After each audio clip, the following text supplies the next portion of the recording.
What's happening around Central Ohio? I'll have a look at national headlines for you in just a few minutes. Ellie? Thank you, Colleen. A little boy is getting the best Christmas gift he could ever dream of. It is the sense of touch for a boy born without part of his hand.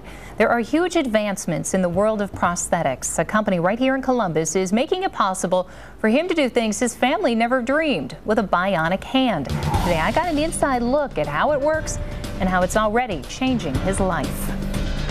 We never know what life has in store for us. This is the hand that I was born with. And this is the hand 11-year-old Doug Buck will go home with.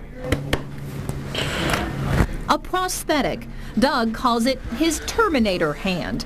He was born with something called the shortening of the fingers. He had a small little nub here, and then he has basically, if you took off the top part and just had the bottom part of your hand, that's what he has. Doug's mom has been searching for a prosthetic that would work for him and finally found it in Columbus. But to understand just how much this means to him, you need to know what he's been through. Everybody called me little hand, midget hand. They made fun of my hand, and that really affected me.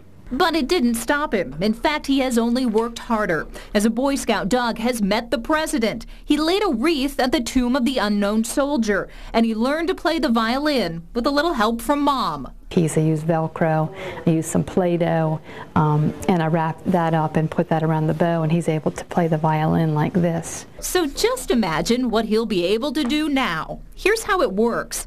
Sensors in the prosthetic work with Doug's muscles, telling each finger what to do. And when you make a muscle, that little electrical impulse that you give off is picked up by that sensor. It's sent to the processor and then tells the fingers whether to close or open. Doug is the youngest patient the Touch Life Center has had, and he is testing out his new fingers. Oh, Lord. That was a close one. Okay. They're not fatal. You're learning. We understand. Good water. Good work. He's learning to grasp and pinch, and soon will be showing off for his friends. I'll go home and show all my friends and see how they react to it. If they're not freaked out and they grab the wrist, it's okay. I just gotta tell them it's just a robot hand. It won't hurt you.